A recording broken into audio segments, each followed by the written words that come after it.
Thank you. You're so welcome. Get out that way. No, you're fine. And where are you guys standing? Right there? Sure. Gonna be on this mic or this mic? Which can do. Okay. I have ADHD a lot. Okay, well, you can just hold it. Yeah. Everybody, thank you so much for being here today, for coming and enjoying this place with us, and welcoming spring. I hope you got some great plants for your gardens and some seeds and made some new friends and learned a whole lot of cool new things. I know I did. Coming up at 4:45, our garden crew will be here to entertain all your questions, all your burning questions from the last, that you just have never, maybe you've never had the courage to ask them. But this is a safe space. You can do it. I want to welcome Rhonda Dorsey. She's the executive director of GotYourSix.org, which is a nonprofit organization that works with veterans. And I'm so excited to have you here. Rhonda is fairly new to our part of the world, and we are very happy to have you here. And we thank you for coming here and for doing this work. Please welcome Rhonda Dorsey.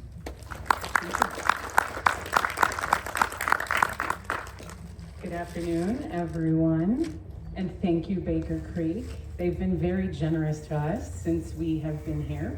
This is our second festival with Baker Creek, so I'd like to say thank you all for showing up, for being here, and also for supporting us by attending our talk today. We really appreciate you. So my name is Rhonda Dorsey. As you just heard, I'm executive director of GotYourSix.org. It is a 501c3 nonprofit, and we are also Missouri tax exempt status. So we are here, every dollar that comes in that we're able to find with donations and in-kind support and generous services support, all of it is directly going back to benefit the people that we serve, which are veterans and their families who are impacted by PTSD. So you're here today because you want to talk about or think about or wonder about soil and the happiness of soil. So for those of you that are into gardening, I'm going to assume that that's pretty much all of you in here. You probably put your hands in the soil here and there. Anybody have their hands in the soil yesterday? Yeah? How about the day before? Day before that? And then tomorrow. Are you gonna have your hands in the soil? All the stuff you bought? Yeah. I have some elderberry that I'm going to be planting for the first time this year. Heard about how cool they are, so yeah. And a big shout out to Missouri. You have great climate, you have beautiful humidity. My husband and I, Steve over here, who is our director of operations, we moved from Colorado. So we have realized we've aged backwards by about 10 years because of the humidity. So thank you. So how do you feel? How do you feel? And as we move through this talk, think about that. Where is that feeling in you? We recently stood up some chickens and some ducks. And I know when I go out in the morning with them and they're doing their thing, and I'm really new at all of this too, I just catch myself smiling. And I don't know why. They're silly, they're goofy, they're eating bugs, they're pooping somewhere that I'm probably gonna have to clean up later. Sorry about the wood shop being open. But there's just something about it, this feeling of being outside, of being in nature, of being in soil, of being with animals. It's very different than being in the concrete jungle. Have any of you worked in those kind of careers before, where you were wedded to that maybe ID card that you had to stick into the little slot there and put your password in, and maybe you had to drive an hour or an hour and a half commute? Maybe you're doing that in Springfield, maybe in Kansas City, maybe you were at Fort Leavenworth. So, all of those places I've been to, I've done, I've experienced. And I'm realizing now, as I'm pushing that halfway mark to the other side of Rainbow Road, that I want to do something more meaningful with my life. And I want to do something that has to be, service-oriented and mission-centered. And so that's what our nonprofit is about. And so the connection with soil, and the connection with the neuroscience that's with the soil is exciting for us. So, as a former Department of Defense employee here, anybody else DOD or have been DOD? Thank you. Any veterans in the house? Thank you. Thank you for your service. Anyone a family member of a veteran in the house? Yeah? Okay. Thank you. Thank you for being here. So in the Army, as a civilian, I did consider myself in the Army, very passionate, love serving the taxpayer. And one of the things that we would talk about as a facilitator in organizational leadership was in shared understanding. So I'd like with you today, go through a little exercise of some shared understanding as we start to dive into the happiness of soil. So we'll be talking about how does soil get us neuro-happy, neuroscience of that. What is a hellbender? How about military ethos? Anybody into that? How about veterans, PTSD? And we're even going to talk about what a third space is today. I'm going to come over here because I have a feeling there may be some reverb. Okay, so what's a hellbender? Anybody know? Salamander. Yeah! What kind of salamander? It's in the aquatic, I guess. Absolutely, 100% lives its life underwater. Yeah. 6 foot long one. Yes, yes. They're 6 foot long. There's human size long, depending on what part of the world you're in. Absolutely. Anything else that you know about them? The 6 foot long ones we're calling the giant salamanders. Yeah. Anything else? Ooh. Yes? They're on the endangered species list. Oh, this one especially is. Well done, Steve. I knew I could do it. Yes. So this is the Ozark salamander. Now the picture of this is a little misleading in the coloring. I think they just added some of that to it. But if you look at this, beast among us in the waters, they're actually one of the most resilient creatures that have ever lived. They've not changed much since the dinosaurs. And really they are an indicator of how good our Missouri waterways are and our national waterways, depending on where you are, if you're in Tennessee or some of the areas where you might see the giant salamander. This one in particular is called the Ozark salamander. And of course, where might you think you would find this? Only in the Ozarks, absolutely. And I swear, we have a little creek that runs through the 25 acres that we have in Hartville, that we have a hellbender in there because I want one. I'm manifesting it deeply. But has anyone ever seen a hellbender in the real? Like, have you touched one? Yeah? You felt it?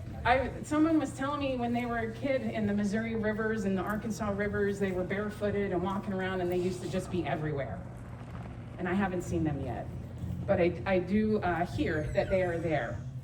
And I'm grateful that we have them because they tell us that the water that we have is still good. So, how about got your six? Has anybody ever heard of that? Get to our shared understanding. What's that mean? I got your back, right? It's like the 6 on a clock, right? So you got the person that's got your back, the eyes in the back of your head. And from a military ethos perspective, if you can imagine what it's like, do you have anyone in your life that has your back? And what does that really, really mean? Because it's easy to say this is my ride or die, right? But it's a lot different to say, I was in combat with this person, and they said that I've got your 6. And I'm getting emotional about it now. I've never even served, I don't know, but I'm a highly sensitive person, apparently, according to one of my therapists, and I can empath very easily. So getting your 6, so having your back, so being there for someone, that's important. It's important for a lot of reasons. So how about what is a veteran? This may seem easy, right? It should be easy for us. What is a veteran? Absolutely. And do you know how many we have walking around right now? And where they are and what they're doing? Yeah? We'll get to those stats. Our veterans are the ones who have taken an oath to serve, to protect. And not just protect our freedoms as we talk about, not just protect the Constitution, that's very dear to us. I call it the OG doctrine, because I love Army doctrine. But it's also about the oath to take care of the American people and to ensure that we are safe And that is a side where we can say that a veteran of all, they definitely have had our six. They've served, and they've been there for us, even our civilians, and it's a beautiful part. So, having veterans that take that oath. Yesterday, I was engaging with a gentleman at our booth here at Baker Creek, and I said, sir, thank you for your service. And he goes, you're welcome, because you're worth it. And I didn't hear that. I heard it, but it didn't hit me until my husband said later, he said, what'd you think about that guy that said that to you? And I said, I don't even remember. Wait, and then I replayed it in my head, and I got choked up again. Because again, that got your six, they've got our six, and they don't even have that opportunity, right, to tell us to our face. They're doing it out of that service. So it's, again, beautiful, resilient. So 15.8 million veterans are currently in the United States right now. Interesting stats, right? 6% if we talk about our 18 and up in the United States, and 20% are 100% disabled. So veteran services, VA, the Vet Center, all of those services are very necessary for these individuals. And in Missouri alone, we have over 340,000 veterans here. So what's PTSD?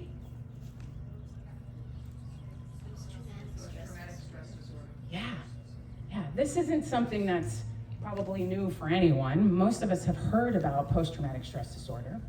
And as one who was a civilian in the Army, I worked with a lot of individuals that were not only veterans, but they were also family members. And some of those family members also had PTSD.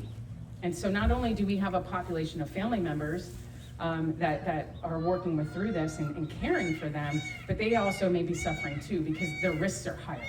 So what is PTSD? We can call it a mental health issue. And it's some of the reasons why our currently serving soldiers don't come forward. Because if you have mental health issues like this, sometimes you cannot stay in your service. So there's a concern there. Developing after an exposure to a traumatic event. It can be combat, it could be assault, it could be a natural disaster. So trauma can happen a lot of ways, and it can manifest differently in all of us. And many of us have it, as you may or may not know. And so the symptoms of that can be difficult to understand because it's an invisible battle, PTSD. And the symptoms can be difficult to cope with and to manage. And so how do we do that?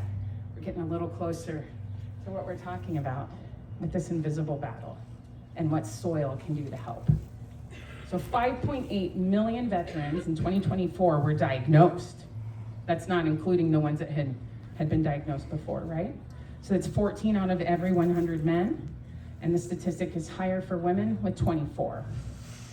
So when we think about those key considerations, who might be walking around undiagnosed? My 82-year-old father, Vietnam War veteran, Navy. He's undiagnosed. And we'll be talking about him in a little bit here about how he's coped with that. And then also how do families work through that too. Those are considerations. As you can see over time, the percents are there during the different eras. My dad is Vietnam. You can see right there, 5 out of 100 are the stats. And at some point in their life, 10 out of 100 will have PTSD or experience it. So those stats don't lie, and they're probably not going away. And so what do we do about that? Missouri is an incredible state. The governor actually is an incredible governor and supports veterans. And he talks about what we can do with that. And one of these initiatives that are here with the state is the 988 line. So that works for everybody, not just veterans, but veterans can press 1 and move through that lifeline that's there. So beyond what PTSD is, what is alarming and what is fascinating to me is how it changes our brain.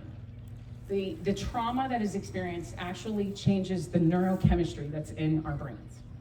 And so how do we work through that? We have a heightened risk of suicide with veterans. More than 17 veterans lost their lives every day just a couple years ago, and that stat kind of goes up and around and bounces between 18 and 22 or 17, but that's around generally what it is. And that's every single day. So how do we treat it and how do you work through it? We want to decrease the stress, right? We want to be in what we call a psychologically safe environment so that we can thrive, we can feel good about ourselves, and we can engage with the people around us that want to care about us. Some people use therapies like medications. Other people use therapies like cognitive processing, eye movement desensitization, yoga, acupuncture, wellness, and even gardening. So, how do you feel when you garden? And what's special about that soil? There's something incredible that's in this bag and in these things here that those folks in here that we'll talk about in a minute already know about. So, soil's happy secret. Anybody see this video? Came out, over 10 years ago, I guess. And check it out, it's on YouTube, it's like 28 minutes long. And it really features the work of these early British scientists of the 70s. And what they were doing was studying soil and the bacteria in soil. They were in Uganda and they were checking this stuff out, and they were realizing that the people in Uganda were responding better to some of the vaccines that were going on. They couldn't understand why. And so they looked around and they thought, let's check out the soil. Let's see what's happening. And so they found this bacteria. It's called Mycobacterium vaccae, or M. vaccae, if you're cool. And it's a harmless bacteria to humans, of course. And it actually is known as the dirt antidepressant. Fascinating. It's so fascinating that these researchers are doing even more with M. vaccae. They're trying to create a vaccine that engages with our serotonin. So how does this all work? This bacteria, really interesting little organism, it's got lipids on it, little fatty cells. And if you extract those lipids, and those lipids then come into contact with our bodies, the neurotransmitters in our cells, specifically serotonin, it boosts the serotonin. And those of you that are into neuroscience, you know that serotonin is responsible for our mood. It's connected to depression. And it's curious how sometimes we treat it. Some of the medications are selective serotonin reuptake inhibitors. And my understanding of those, because there's not a lot, is that it has to do with the brain. But as I've studied more about neuroscience, I realized that a lot of serotonin is actually in our gut. About 90% of the serotonin, the feel good, that whole trust your gut thing, that's real. And it's real, they call our gut our second brain. It's because we have neurons in there. And neurons, neurotransmitters, they're also found in our brain, they're found in our spinal cords, and they're found in our heart. So all of those areas are important to think about from a holistic perspective. And I'm not saying it's not good to take medication. I personally take medication for some of my issues. However, for this, I think it's interesting. Because if we can figure out how to isolate a lipid from a bacteria to help us improve ourselves, why not? And so this gentleman here, Professor Chris Lowry, I was emailing with him recently, but he's been turning me on to some of his research, and he's been diving deep. But what his research is hinging on is that concrete jungle thing that we were talking about earlier. His research is hinging on that we're going to stay as human beings in this cycle of sitting in our cars and breathing these fumes and, being wedded to these laptops and not moving our bodies and not engaging with our natural surroundings. Nature wants to care for us, and it does it through neurotransmitters. So all we really need to do, because what he wants to do is make a vaccine. And it's a vaccine, and this isn't like, I'm not trying to scare us or anything like that. I'm definitely not trying to say it's bad. That's not where I'm trying to roll. I'm just trying to say that this is where the science is going. Hey, let's isolate this thing, and then let's see this, and then if people don't change their lifestyles, maybe we can help them feel better. I'm not bagging that. But what I am curious about is, do we really need a vaccine? And what else might we be able to do? And I really believe the answer lies in this solution that we've been noodling on for a couple years, and it's called third space. Has anyone ever heard of a third space? Or like the concept of it? So really what third space is, outside of your home, outside of your work, it's that place that you go to hang out with the people that care about you, the people that may share similar interests. It could be that place where everybody knows your name, but for some people, that kind of place may not be conducive to positive behaviors, financially, body, what have you. Does everyone know what I'm talking about? Sometimes you wanna go, okay, right? Cheers. Norm. The ADHD continues. So I do want to give a quick shout out that if we leverage what this third space is, it's about leveraging community. It's about bringing people together that have all of our different interests, all of our exciting ideas, from coffee to technologies with greenhouses that do something amazing with filtering light, Movie Grow, to our Royal Gold folks over here, who were so kind to confirm that they do have MVACE in their soil. I asked them if they would mind noodling down into their research, as well as, if you don't mind me saying it this way, because I just want to, extreme gardening. I just feel like I gotta say it like that. Of course, Baker Creek, they were generous in giving us space here. And then Taylor Trucks, Cackle Hatchery, Blue Ribbon Custom Butchering. We'll tell you a little more about them in a second. Gateway Disc Golf Sports, the Vet Center in Springfield, Heritage Coffee Roasters, she was right across from us, the Missouri Department of Conservation, and also Baumgars. They gave us a really good deal on a lawnmower. So we're talking about this third space. How do we come together? How do we leverage all of these community sources? Well, we can do it at the Hellbender, and that's what we're calling it. The Hellbender, because of its resilience, because of its amazing indications of how our ecosystems are healthy and thriving, that's our mascot. And that's who we chose to represent our veterans. They're essentially the veterans of the river system. And they're resilient, they continue to thrive despite all of the challenges that they go through, much like the veterans that have served. So what do we do right now in our current state? We do crafts. That's Miranda there. She has PTSD, and she also has a medical condition where she has a compressed jugular vein. So she's staying with us right now till she awaits surgery. She's scared, she's nervous, and she knows that her condition exponentially increases her risk of dementia. And she's only 44. Over there, that's Ron. He's in his 80s. That's his daughter, that's his granddaughter, Aubrey. They are working on the chicken coop that has been erected onto the property now. And there is actually this guy, Steve. He's the one that was building some of the wood crafts that you may have seen up there. So we have an active wood shop, an active crafts shop, and an active chicken and duck place for veterans to come and engage right now. But coming up, we're gonna have more. So you see the little ducklings there. We have these guys, thank you Blue Ribbon Butchering. They're letting us use 11 of their hogs to develop the property using hog tractoring technology, if you wanna call it that. Their rooting is helping us upturn this property that hasn't been touched in over 25 years. And we literally can't even walk through it to do anything with it.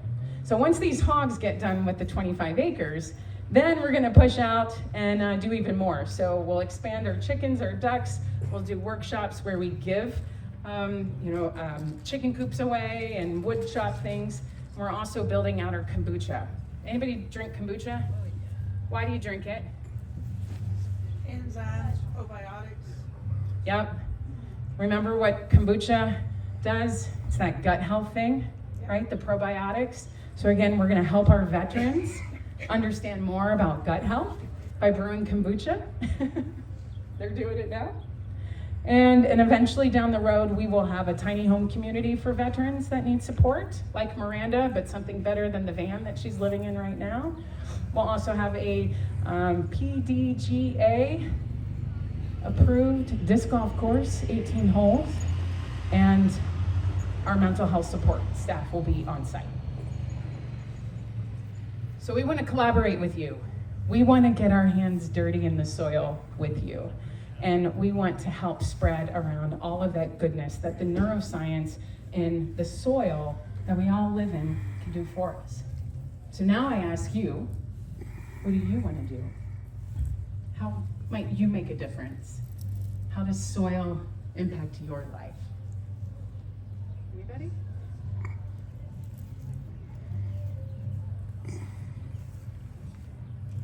Brings all the food to us. There's no soil, there's no life. It's the base of all life. So if you don't have good soil, it's very, very important. Absolutely. Absolutely. We want to be able to feed the veterans that have served and the families that support them, and we want to teach them too. As the Army says, purpose, direction, and motivation, that's what gives us a reason to wake up in the morning. And if we can do that and work with veterans, we believe that we can change that statistic of 17 suicides a day to 0. Thank you for your time here. I appreciate you so much. I'm happy to stick around. Our booth is still active. We will have our raffle coming up soon for some of our Intarsia art. And if you have questions, just fire away. Thank you.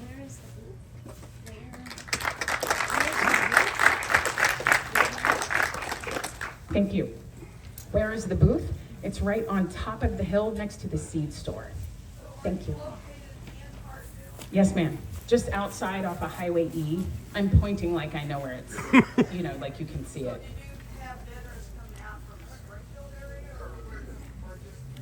Yes, the vet center is our hub for who are working with and pulling some folks from there, as well as then anyone that we engage with. So if you have anyone or you're interested or know someone, let us know. Yes, ma'am. Yes, I was diagnosed with PTSD, and I healed myself by changing my lifestyle and working in the gardens. Do you have veterans working in the gardens there? That is exactly what we're doing. I thought this was more of a soul gardening type speech presentation. Oh, I understand what you're saying. Yeah, I was confused. Yeah, but I can see that what you're doing and all, but just working in the garden and changing your lifestyle and what you eat is going to heal you. Absolutely. I healed myself by doing that with the post-traumatic stress. Oh, absolutely. Yes, it can be cured. Yeah. That's what I've heard. Yeah, but no, but drugs will not cure you.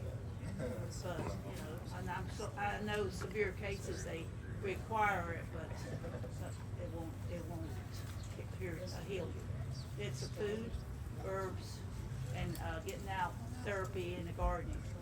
Moving. Yes. Moving, yeah. So it's all activities. connected. Every day, Yes. the little bit we do, Yes. it all adds up. Thank you. I appreciate you sharing.